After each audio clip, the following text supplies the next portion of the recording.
হরে কৃষ্ণ। সকলকে আবারও কৃষ্ণপ্রীতির শুভেচ্ছা জানিয়ে আমাদের ধারাবাহিক শ্রীমদ্ ভাগবত গীতার ক্লাসে আপনাদেরকে স্বাগতম জানাচ্ছি। আজ আমরা শ্রীমদ্ ভাগবত গীতার অন্তর্গত ৪র্থ অধ্যায়ের ৩ নম্বর শ্লোক নিয়ে আলোচনা করব। আপনারা সকলে মনোযোগ দিয়ে শুনবেন, কারণ এই শ্লোকের মাধ্যমে আমরা জানতে পারবো যে সকলে কেন ভগবত গীতা পড়েও বুঝতে পারে না। যাই হোক, শুরু করার আগে সকলকে ছোট্ট একটা রিকোয়েস্ট, যারা প্রথম আপনারা শুনছেন অবশ্যই চ্যানেলটি সাবস্ক্রাইব করবেন। যারা আপনারা পুরোটা শুনছেন, ভালো লাগলে লাইক করবেন।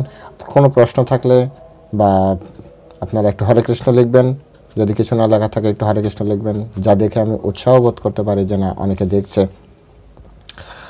আর আপনার আত্মীয় স্বজনদের কারো কাছে যদি আপনি এই মেসেজটি পৌঁছাতে চান, ভিডিওটি শেয়ার করুন। হরে কৃষ্ণ। তো চলুন শুরু করি। নম ওম বিষ্ণুপাদায় কৃষ্ণ পৃষ্ঠায় ভূতলে শ্রীমতী ভক্তি বেদান্ত স্বামিনীতি নামিনে নমস্তে সরস্বতী দেবী গৌরবাণী প্রচারিণে নির্বিশেষ শূন্যবাদী পাশ্চাত্য দেশতারিণে বাঞ্ছা কল্পতরুর্ভশ্চ কৃপা সিন্ধু ব্যবচ পতিতানাম পাবনেভ্য বৈষ্ণবেভ্য নমো নমঃ। জয় অনন্ত কোটি বৈষ্ণববৃন্দ কি জয়, শিল প্রভুপাদ কি জয়, শ্রীমদ্ ভাগবত গীতা শ্রবণকারী ভক্তবৃন্দ কি জয়, নিতাই গৌর চেতনাথ প্রীতি প্রেমানন্দে হরি বল। হরে কৃষ্ণ। ওম নমো ভগবতে বাসুদেবায়। ওম নমো ভগবতে বাসুদেবায়। ওম নমো ভগবতে বাসুদেবায়। শ্রীমদ্ ভাগবত গীতা ৪র্থ অধ্যায় জ্ঞানযোগ, শ্লোক নম্বর ৩। স ইবয়ম ময়তে অদ্বা যোগ প্রক্ত পুরাতন ভক্ত অসি মি সখা চ ইতি রহস্যম হেতুত উত্তমম। স ইবয়ম ময়তে অদ্বা যোগ প্রক্ত পুরাতন ভক্তবশি মি সখা চ ইতি রহস্যম হেতুত উত্তমম। হরে কৃষ্ণ। তো এখন আমরা এই সংস্কৃত শ্লোকের শিল প্রভুপাদ কর্তৃক যে বাংলা ভাষানুবাদ দেওয়া হয়েছে, সেই বাংলা ভাষানুবাদ আমরা শ্রবণ করব, আস্বাদন করব। অনুবাদ: সেই সনাতন যোগ আজ আমি তোমাকে বললাম, কারণ তুমি আমার ভক্ত ও শাখা, এবং তাই তুমি এই বিজ্ঞানের অতি গূঢ় রহস্য হৃদয়ঙ্গম করতে পারবে। আরেকবার পড়ছি। সেই সনাতন যোগ আজ আমি তোমাকে বললাম, কারণ তুমি আমার ভক্ত ও শাখা, এবং তাই তুমি এই বিজ্ঞানের অতি গূঢ় রহস্য হৃদয়ঙ্গম করতে পারবে। হরে কৃষ্ণ। জয় শিল প্রভুপাদ কি জয়। তো এখন আমরা শিল প্রভুপাদ কর্তৃক এই যে সংস্কৃত শ্লোকের অনুবাদ এবং অনুবাদের উপরে যে তাৎপর্য বা ভাষ্য উনি দিয়েছেন, সেই ভাষ্যের আলোকে আমরা এই ভগবদ গীতার আলোচনা আমরা শুরু করতে যাচ্ছি। আর এখান থেকে আমাদের ব্যক্তিগত জীবনে আমরা কি শিখতে পারি সেটি আমরা দেখব। আমাদের সাংসারিক জীবনে আমরা এই শ্লোকের মাধ্যমে কতটা লাভবান হচ্ছি ভৌতিক এবং পারমার্থিকভাবে, সেটিও আমাদের দেখার বিষয় আছে। তো প্রথমে হচ্ছে এই শ্লোকে প্রথমে বলছে যে স এবয়ম ময়া তে অদ্য যোগ প্রক্ত পুরাতন। সেই পুরাতন যোগ আজ আমি তোমাকে বলছি, সেই পুরাতন যোগ। অর্থাৎ এখান থেকে একটি সূত্র আসে যে ভগবান জ্ঞান পরিবর্তন করেননি। সেই কথাটি অত্যন্ত এবয়ম ময়াতে অদ্য, পুরাতন, সেই পুরাতন জ্ঞান দিয়েছেন। নূতন অর্থাৎ সূর্যদেবকে যে জ্ঞান দিয়েছিলেন, তো তারপরে কোটি বছরের মতো চলে গিয়েছে। আমাদের যেমন বর্তমান সময় আমাদের সিলেবাস চেঞ্জ হয়, যেভাবে বর্তমান সময় আমাদের আমরা যে পড়াশোনা করি স্কুল কলেজে, সেই পড়াশোনার টপিকস চেঞ্জ হয়। কেন? আপডেটের নামে, যে এটা আপডেট হচ্ছে, পড়াশোনা আপডেট হচ্ছে। কিন্তু পরমেশ্বর ভগবান শ্রীকৃষ্ণ এখান থেকে শিক্ষা দিচ্ছেন, জ্ঞান কখনো পরিবর্তন হবে না। কোটি কোটি বছর আগেও সূর্যদেবকে যে জ্ঞান দিয়েছিল, আজ কৃষ্ণ সেই একই জ্ঞান প্রদান করছে। এবং এখান থেকে আরেকটি মেসেজ যে বলছে, আমি তোমাকে বললাম কারণ তুমি আমার ভক্ত ও শাখা। তো ভগবানের এই যে পারমার্থিক জ্ঞান, এটি শুধুমাত্র দুই ধরনের ব্যক্তি গ্রহণ করতে পারবে। এক হচ্ছে যারা ভগবানের প্রিয়র ভক্ত, আর হচ্ছে ভগবানের শাখা। যারা শাখা তারা অবশ্যই এই জ্ঞান প্রাপ্তি করতে পারবে। এখন কথা হচ্ছে যে আমরা তো সকলে অর্জুনের মতো ভাগ্যশালী নই। তাই আমরা তো বলতে পারি না যে আমরা ভগবানের শাখা, হ্যাঁ, বা আমরা ভগবানের বন্ধু, আত্মীয় স্বজন, এরকম আমরা বলতে পারি না। কৃষ্ণ চাইলে কাউকে যে কোনো ধরনের পজিশন দিতে পারে। কৃষ্ণ চাইলে কাউকে মা ডাকতে পারে, বাবা ডাকতে পারে, বন্ধু ডাকতে পারে, কারণ কৃষ্ণ সুপ্রিম, হ্যাঁ, তিনি চাইলে। কিন্তু আমরা আমাদের অবস্থান থেকে সুপ্রিমকে, হ্যাঁ, এই ধরনের কোনো রিলেশনে আমরা জড়াতে পারি না। তাই চৈতন্য মহাপ্রভু আমাদেরকে সাবধান করে দিয়েছেন, জীবের স্বরূপ হয় কৃষ্ণ নিত্য দাস, চৈতন্য চরিতামৃতের মাধ্যমে। জীবের স্বরূপ হয় কৃষ্ণ নিত্য দাস।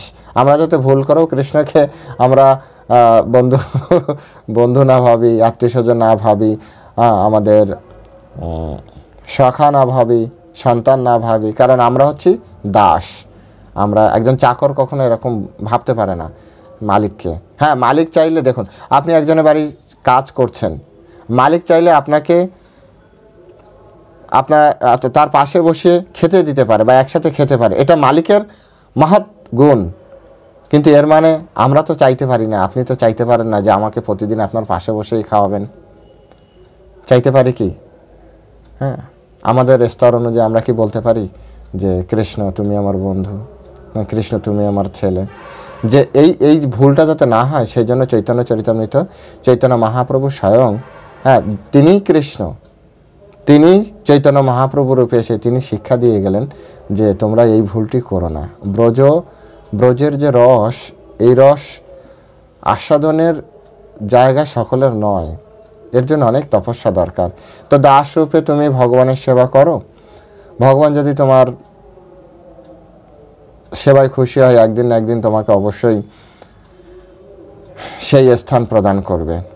তো তার জন্য প্রয়াস করতে হবে, নিজে স্বেচ্ছায় তো বললে হবে না যে আমি, যেমন আপনি একটা কোম্পানিতে চাকরি করতে চান, তো তার জন্য তো আপনাকে অধিক দিন ধরে পড়াশোনা করতে হবে, তারপরে চাকরির জন্য নিজেকে প্রস্তুত করতে হবে, তবেই যে আপনাকে কম্পিটিশনে আপনাকে জিততে হবে, আপনাকে ভালো রেজাল্ট করতে হবে, তবেই তো আপনার চাকরিটি হয়। তো ঠিক একইভাবে আপনি ভগবানের সেবায় নিজেকে নিয়োজিত করবেন, আপনি উইদাউট কোনো তপস্যা এটা হয়ই না। তো যাই হোক, এখানে শুধুমাত্র ভগবানের তো শাখা আমরা বলতে পারি না ভগবানের এই জ্ঞানটা প্রাপ্তির জন্য, তাই না? তো এখন আমাদের সামনে আরেকটি পথ আছে, সেটা হচ্ছে ভগবানের ভক্ত। এবার ডাইরেক্ট ভগবানের ভক্ত হওয়াটাও আমাদের গুরু পরম্পরা ধারায় সঠিক প্রসেস নয়, ডিসাইপল সাকসেশন যেটাকে বলা হয়, গুরু পরম্পরা ধারা। তো গুরু পরম্পরা ধারায় আমাদের কি করতে হয়, ভগবান শ্রীকৃষ্ণের যারা প্রতিনিধি ভক্ত আছেন, ভগবান শ্রীকৃষ্ণের পরে হচ্ছে ব্রহ্মা এসছেন, ব্রহ্মার পরে নারদ এসছেন, নারদের পরে বেদব্যাস এসছেন, মাধবাচার্য এসছেন, এভাবে পুরো একটা ডিসাইপল যে সাকসেশন গুরু পরম্পরা ধারা, সেই পরম্পরা ধারায়, হ্যাঁ, আমরা যদি যুক্ত হই, যেভাবে আমরা এভাবে শ্রী চৈতন্য মহাপ্রভু তিনিও এই ধারায় জয়েন করে তিনি শিক্ষা দিয়ে গিয়েছেন যে না, এই ধারার অত্যন্ত গুরুত্বপূর্ণ, এই ধারায় জয়েন না করলে আমরা কখনোই এই জ্ঞান প্রাপ্তি করতে পারবো না। শ্রী চৈতন্য মহাপ্রভুর জীবন থেকে দুটি ফেজ আমরা দেখতে পারি। এক হচ্ছে তিনি যখন এই জড়জগতে লীলা করছিলেন, এই ভৌমদ্বীপে লীলা করছিলেন, বিশেষ মায়াপুরে লীলা করছিলেন, তখন তিনি অত্যন্ত বড় পণ্ডিত ছিলেন, অত্যন্ত বড় বিদগ্ধ পণ্ডিত ছিলেন। সমস্ত ভগবানের স্বাভাবিক ভগবানের সমস্ত জ্ঞান থাকবে, কিন্তু তিনি দেখিয়েছিলেন যে তিনি গঙ্গানারায়ণের টোলে যে তিনি অত্যন্ত মেধাবী স্টুডেন্ট ছিলেন, অত্যন্ত মেধাবী স্টুডেন্ট ছিলেন। তো শ্রীবাস ঠাকুর, তারপর হচ্ছে আপনার কি বলে অদ্বৈত আচার্য, এনারা ভক্ত, যদিও এনারা জ্ঞানী, কিন্তু ভক্তরা সাধারণত সহজে কারোর সাথে না বাদ বিতণ্ডা এগুলো জড়াতে চায় না, বা নিজে অনেক কিছু জানি এটা প্রকাশ করতে চায় না। আর শ্রী চৈতন্য মহাপ্রভু পণ্ডিত, ওনাদের কাছে এই ব্যাকরণ, অলঙ্কার এইসব বিষয় শুনতেন, হ্যাঁ, সাবজেক্ট বিষয় উনি শুনতেন। তো এটি একটা খুব বাজে একটা বিষয় তাদের হতো। তো যাই হোক, তখন তারা কি করতো, চৈতন্য মহাপ্রভুকে এড়িয়ে চলতেন, চৈতন্য মহাপ্রভুকে এড়িয়ে চলতেন। হ্যাঁ, পরবর্তীতে তখনও তিনি কিন্তু চৈতন্য মহাপ্রভু এই যে ভক্তির যে প্রচার, যদি তিনি এই মিশনে এসেছেন, কিন্তু তখনও তিনি প্রকাশ করেননি। পরবর্তীতে তিনি যখন ঈশ্বরপুরী প্রভুপাদের কাছ থেকে দীক্ষা গ্রহণ করলেন গয়াতে, যে তারপর থেকে তার সেই মানে তার সেই ভক্তি সুলভ, মানে ভগবানের প্রতি তার যে ভক্তি, সেই ভক্তি প্রগাঢ় রূপে মানুষের সামনে উপস্থাপিত হয়। হ্যাঁ, অর্থাৎ তিনি দেখালেন তুমি এই জড়জাগতিক যতই পড়াশোনা করো তা সেই পড়াশোনার মাধ্যমে তুমি অনেক জ্ঞান অর্জন করতে পারবে, অনেক কিছু বিশ্লেষণ করতে পারবে, কিন্তু তুমি ভগবানকে পাওয়ার জন্য ওটা কিন্তু সাফিসিয়েন্ট নয়। হ্যাঁ, বা সাফিসিয়েন্ট নেয়। তো সেজন্য আমাদের কী চাই? সেজন্য আমাদের একটা গুরু পরম্পরা ধারায় আমাদের দীক্ষা নেওয়া প্রয়োজন আছে। তাই শ্রী চৈতন্য মহাপ্রভু তিনি গুরু পরম্পরা ধারায় দীক্ষা নিলেন। যদিও তিনি সাক্ষাৎ ভগবান, আবারও বলছি, বারবার বলছি, তিনি সাক্ষাৎ পরমেশ্বর ভগবান, কিন্তু তিনি কেন এটা করছেন? নিজে আচরি ধর্ম ভক্তদের শেখায়। তিনি আচরণ করে দেখিয়েছেন যে আমাদের উচিত গুরু পরম্পরা ধারায় যুক্ত হয়ে আমাদের দীক্ষা গ্রহণ করা, এবং এই দীক্ষা গ্রহণের পরেই ওই যে ভক্তির যে ইয়েটা, কৃষ্ণের যে জ্ঞানটা, সেটা আমাদের হৃদয়ে প্রকাশিত হবে, ওটি আমাদের হৃদয়ে প্রকাশিত হবে। তাই এখানে বলছেন যে কারণ তুমি আমার ভক্ত ও সখা। হ্যাঁ, আর যেহেতু তুমি আমার ভক্ত আর সখা, তো সখা তো নেই, আগেই বললাম আমাদের দ্বারা সম্ভব না। তো আমাদের সামনে একটাই অপশন আছে, আমরা যদি ভগবানের ভক্ত হতে পারি, ভগবানের ভক্তের ভক্ত হতে পারি, ভগবানের ভক্তের শিষ্য হতে পারি। হ্যাঁ, তো তাহলে আমাদের কি হবে? আমরা এই জ্ঞানটা হৃদয়ঙ্গম করতে পারবো। আর তারপরে বলছেন তাই তুমি এই বিজ্ঞানের অতিগূঢ় রহস্য হৃদয়ঙ্গম করতে পারবে।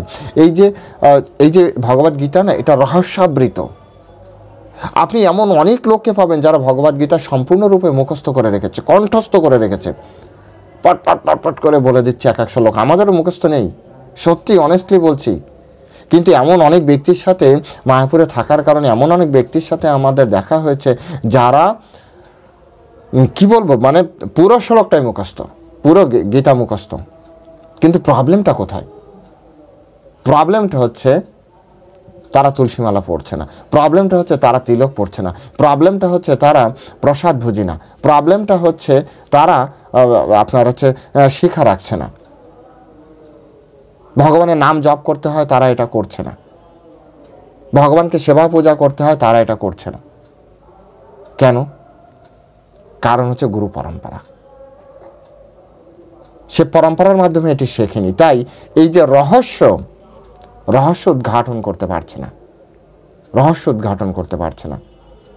যেভাবে আমাদের এত লেটেস্ট টেকনোলজি আমাদের হাতে থাকার, আমাদের বর্তমান যা আছে একেবারে হায়েস্ট টেকনোলজি, সেই টেকনোলজির মাধ্যমে আমরা একটা চোখ কিভাবে কাজ করছে আমরা কিন্তু জানি না, সত্য বলছি। আর জানি না বিধায় চোখের প্রবলেম এখনও 100% ঠিক করা সম্ভব নয় সবথেকে বড় ডাক্তারের মাধ্যমে বা সবথেকে হায়েস্ট টেকনোলজির মাধ্যমে। কাটা ছেঁড়া না করে জাস্ট কোথায় প্রবলেম হচ্ছে সেই প্রবলেমটাকে সাইড কাটিয়ে কীভাবে ঠিক করা যায় এটা করতে পারছে না, কারণ 100% মেকানিজম আমাদের কাছে নেই। এটা শিখতে গেলে কার কাছে? কৃষ্ণের কাছে যেতে হবে। তাই আমরা গীতা তো কণ্ঠস্থ করতে পারছি, কিন্তু গীতার যে রহস্য, সেই রহস্য আমরা হৃদয়ঙ্গম করতে পারছি না। গীতার একটা পারপাস আছে।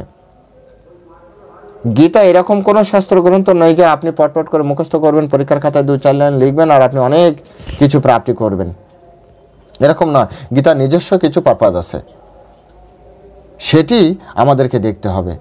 আর এটা কেন পাচ্ছি না? কারণ আমরা কৃষ্ণের চরণে আত্মসমর্পণ করিনি।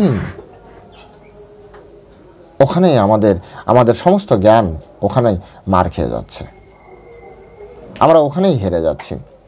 শিলা প্রভুপাদ খুব সুন্দরভাবে, আরও সুন্দরভাবে এটাকে তিনি বলছেন। শিলা প্রভুপাদ বলছেন মানব সমাজে 2 রকমের লোক আছে। একটা হচ্ছে কি বলে, একটা হচ্ছে ভক্ত, আর একটা হচ্ছে কি অসুর। টোটাল এখন ভক্তরা ভগবান কি বললেন? হ্যাঁ, যে আমি তোমাকে এই জ্ঞান দিচ্ছি কারণ তুমি আমার ভক্ত। তো ভক্ত হলে সে জ্ঞান পাচ্ছে। আর যে অসুর, সে অসুর কিন্তু কখনোই এই জ্ঞান পাবে না। অর্থাৎ এই জ্ঞান যে বুঝতে পারছে না, তার মানে কি ভাবতে হবে আমাদেরকে? কম বেশি মাত্রায় তার ভিতরে আসরিক প্রবণতা বেশি। এর আগের ক্লাসে আমরা খুব সুন্দরভাবে ব্যাখ্যা করেছি। অসুর মানে এরকম 2টি শিং আছে, বড় বড় কান আছে, বড় বড় চোখ আছে, এরকম ভাববেন না। অসুর মানে যার ভিতরে অহংবোধ আছে, প্রচণ্ড মাত্রায় অহংবোধ আছে, এটা বুঝতে হবে। প্রচণ্ড যার ভিতরে অহংকার আছে তিনি হচ্ছে অসুর। অসুর, সুর মানে হচ্ছে দেবতা, অসুর মানে দেবতা নয়, অর্থাৎ দৈব গুণসম্পন্ন ব্যক্তি নয়। যিনি দৈব গুণসম্পন্ন ব্যক্তি নন তিনি হচ্ছেন অসুর। তো ভগবদ্গীতায় ভগবান, এই যে ভগবদ্গীতা দান করছে, বা দান করতে মনস্থ করেছেন কাদেরকে? খুবই স্পষ্ট, এই যে অনেকে বলে না গীতা বুঝতে পারছি না, আরে ভাই বুঝতে কেন পারছো না তুমি? এখানে তো খুব সিম্পলি ভগবান কাকে দান করতে চেয়েছেন? ভগবানই মনে স্থির করেছে যে আমি গীতা দান করতে চাই, কিন্তু কাকে? দু ক্যাটাগরির লোককে। এক সখা, মানে সখা মানে আপনার এই যে 5টা রস আছে, শান্ত, দাস্য, সখ্য, বাৎসল্য, মধুর। হ্যাঁ, তো এই রসের সাথে অর্থাৎ ভগবানের অত্যন্ত প্রিয়জন। আর একটা হচ্ছে ওই 5টার বাইরে আরেকটা শ্রেণী আছে ভক্ত, তো তাদেরকেও দান করবে, সখাকেও দান করবে অথবা ভক্তকেও দান করবে। ভগবান মনস্থির করেছেন। এখন আমি যদি ভগবদ্গীতার জ্ঞান নিতে চাই, আমি এই দুটির ভিতরে কোনটা? এর আগে ব্যাখ্যা করেছি যে আপনার জন্য যেটা পারফেক্ট বলে মনে করেন আপনি সেই পথে হাঁটুন। তো অর্জুনকে কেন এই গীতার জ্ঞান দান করেছেন? উত্তর ক্লিয়ার, কারণ অর্জুন ছিল পরমেশ্বর ভগবান শ্রীকৃষ্ণের প্রিয় বন্ধু।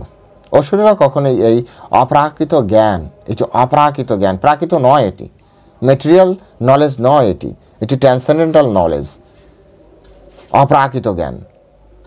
এই অপ্রাকৃত জ্ঞানটি অসুরেরা এর যে মর্মার্থ আছে এর ভিতরের, সেই মর্মার্থ তারা উপলব্ধি করতে পারবে না। আপনারা আসুন আমাদের সাথে, এখানে থাকুন 2-4 দিন, কথা বলুন মানুষের সাথে, খুব সিম্পলি এটি বোঝা যায়, কিন্তু তারা কমপ্লিকেটেড করে ফেলছে।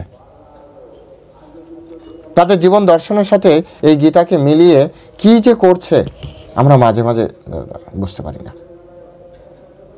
অত্যন্ত সিম্পলি ভগবদ্গীতা বোঝা যায়, একেবারে সিম্পল কনসেপ্ট, সহজভাবে বলেছে যে আমি তোমাকে গীতা এই কারণে দিলাম কারণ তুমি আমার ভক্ত সখা। এখানে না বোঝার কি আছে? আর এই কারণেই তুমি এই গীতার জ্ঞান হৃদয়ঙ্গম করতে পারো। তার মানে ভক্ত সখা না হলে ভগবান তাকে গীতা দিবে না, আর ভক্ত সখা না হলে সে গীতা পড়লেও গীতার জ্ঞান হৃদয়ঙ্গম করতে পারবে না, কারণ এটা রহস্যাবৃত, রহস্যমণ্ডিত, ঢাকা থাকবে, সামনেই থাকবে অদৃশ্য অবস্থায় জ্ঞান লুকিয়ে, গভীর জ্ঞান অদৃশ্য থাকবে। কিন্তু যখনই আপনি ভক্তের চরণে আত্মসমর্পণ করবেন, ভক্তের মাধ্যমে এই জ্ঞানটি শিখবেন, দেখবেন একেবারে সহজ। এর থেকে সহজ এই পৃথিবীতে আর কোনো জ্ঞানই নেই। ইজি টু আন্ডারস্ট্যান্ড, সেটাকে বলা যায় সহজ বোধগম্য, সহজ বোধগম্য একটি বিষয়।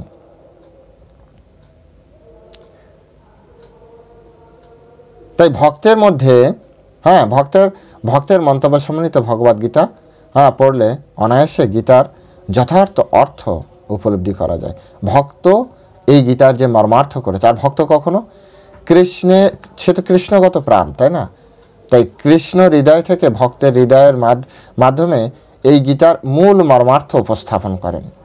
তাই ভক্তের মর্মার্থকৃত ভগবদ্গীতা পড়লে এবং ভক্তের সান্নিধ্যে থাকলে আপনি খুব সহজে এটি বুঝতে পারবেন, খুব সহজে বোঝা যায়। কিন্তু অসুরের মন্তব্য পড়লে অনেক বাইরে অনেক গীতা রয়েছে, প্রচুর গীতা আপনাদের ঘরে রয়েছে, এক একজনের ঘরে এক এক ধরনের গীতা রয়েছে, কিন্তু ওগুলি বেশিরভাগ গীতা ভক্তের কিন্তু ভক্তকৃত, ভাষ্যকৃত নয়। ভক্ত দ্বারা যেহেতু ভাষ্যকৃত নয়, তাই ওটির পড়ে আপনার হৃদয়ে ভক্তির সঞ্চার হওয়া, বা এই যে ভগবান বলেছে তোমার ভক্ত সখা না হলে আমি তোমাকে এই জ্ঞান দিব না। কিন্তু তো যেহেতু ওই জ্ঞানটি, ওই বইটি ভক্ত ভাষ্য করেছে কিনা, ভক্তের হাত হয়ে আপনার কাছে এসেছে কিনা, এটি গুরুত্বপূর্ণ। সত্যি বলছি, এই ইসকনের বই আমার হাতে আসার আগে আমি আরও 5টি ভগবদ্গীতা পড়েছিলাম, তার্কিক ছিলাম, হোস্টেলে পড়তাম, ধর্ম সম্পর্কে কেউ কিছু, তখন ইসকনে জয়েন করিনি, হ্যাঁ, অনার্স পড়তাম, সবাই আমার কাছে চলে আসতো অহংকার করে, অহংকারের জন্য বলছে, জাস্ট ফ্যাক্ট বোঝাচ্ছি। হ্যাঁ, দাদারা বলতো এই জগদীশকে ডাক দে, বন্ধুরা বলতে জগদীশকে ডাক দে।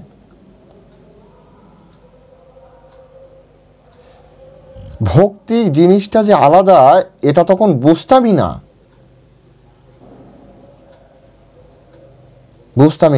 কোরআন পড়তাম, বাইবেল পড়তাম, পড়তে ভালো লাগতো, রিলেটেড করতাম। অনেক সময় এরকম অনেকে আছে না যারা আমাদেরকে হিন্দু ধর্মকে হেয় করে যুক্তিতর্কের মাধ্যমে, তাদের সাথে যুক্তিতর্ক ফাইট হতো।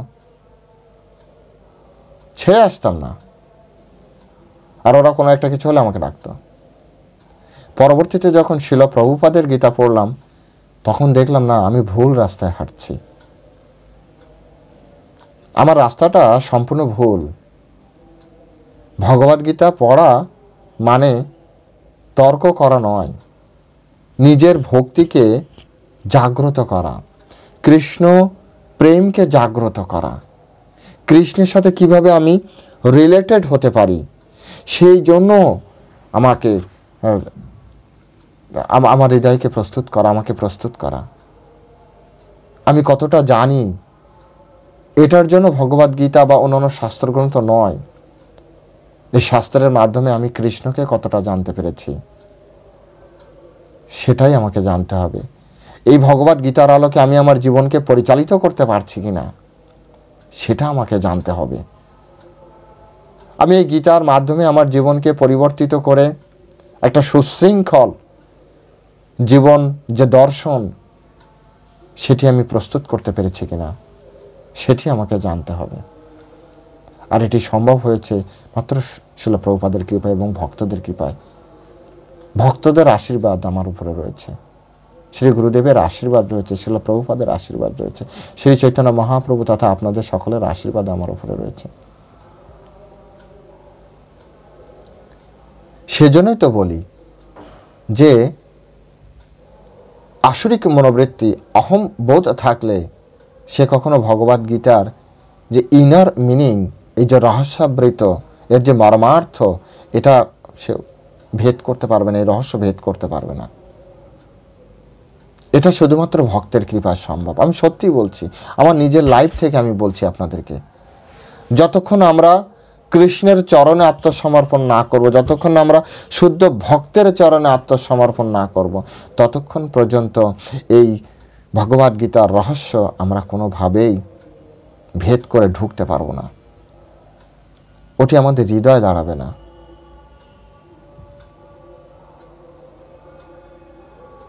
এক ধরনের কথা আছে যেটি আমাদের কান দিয়ে ঢুকে ব্রেনে যায়, আরেক ধরনের কথা আছে যেটি কান দিয়ে ঢুকে আমাদের হৃদয়ে যায়। ভগবদ্গীতা যদি কান দিয়ে ঢুকে ব্রেনে যায় না, আপনি অনেক বড় তার্কিক, অনেক বড় পণ্ডিত। আর আপনার কান দিয়ে ঢুকে যদি আপনার হৃদয়ে যায় না, কর্ণরন্ধ্র দিয়া হৃদয় প্রকাশিয়া, তাহলে আপনি অনেক বড় ভক্ত। কথাগুলো বিচার করবেন, তাহলে আপনারা বুঝতে পারবেন যে আসলে বিষয়টি কি। ভাববার বিষয় আছে, বোঝার বিষয় আছে। তার্কিক হওয়ার জন্য তিলকমালা বা আমাদের এই গুরু পরম্পরার লাইন নয়, ভক্ত হওয়ার জন্য এটি দরকার, ভক্ত হওয়ার জন্য দরকার। শুধুমাত্র চেষ্টা করুন কিভাবে ভালো ভক্ত হওয়া যায়, আর তার জন্য আপনাকে ভক্তের চরণে আত্মসমর্পণ করতে হবে। এই জন্য অসুরের মন্তব্য, অসুর তাদের মন্তব্যকৃত, যারা নিজেরা মানে না, এক কথায় নিজেরাই মানে না, তাদের গীতা পড়ে আমাদের, বললাম তো যে আমাদের জীবনে আর যাই হোক কৃষ্ণ প্রেম আসবে না। কত লোক আছে, আপনাদের গ্রামেও আপনাদের আশেপাশেও আছে যারা গীতা পড়ছে, গীতা জানে, কিন্তু আচরণ আমাদের মতো নয়। কেন? এক গীতা পড়ে সকলের আচরণ ভক্তের মতো হবে, সুদামার মতো হবে, এটাই স্বাভাবিক।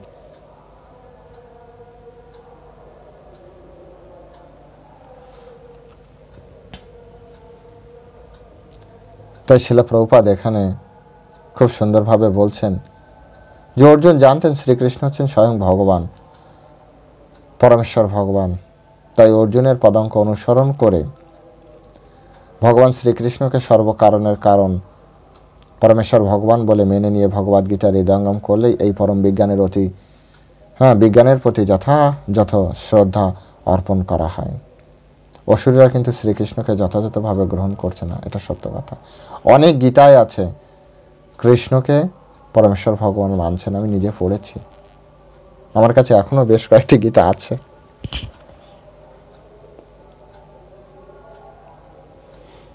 তারা মানছে না পরমেশ্বর ভগবানকে।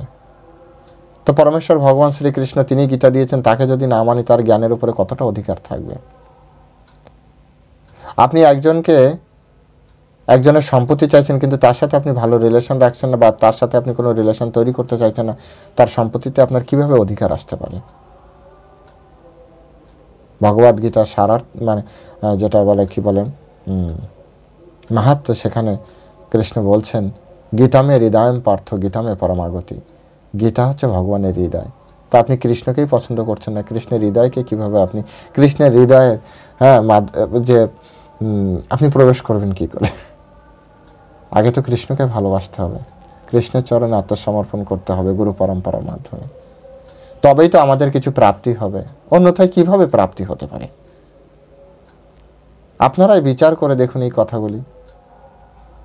প্রথমে ভক্ত, তারপরে কৃষ্ণ, ভক্তের চরণে আত্মসমর্পণ, তারপর কৃষ্ণের চরণে আত্মসমর্পণ, তারপর কৃষ্ণ ভক্তের মাধ্যমে আপনার যত ধরনের জ্ঞান দরকার সব জ্ঞান আপনাকে প্রদান করবে।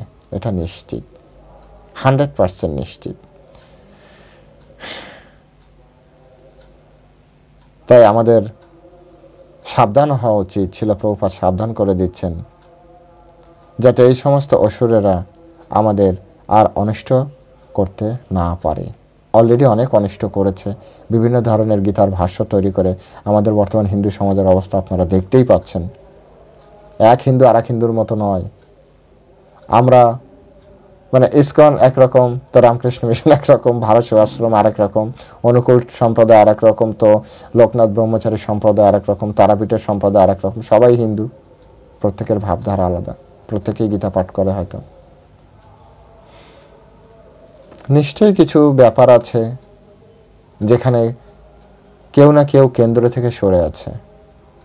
আলোচনা করা যেতে পারে, শাস্ত্রকে অ্যাজ ইট ইজ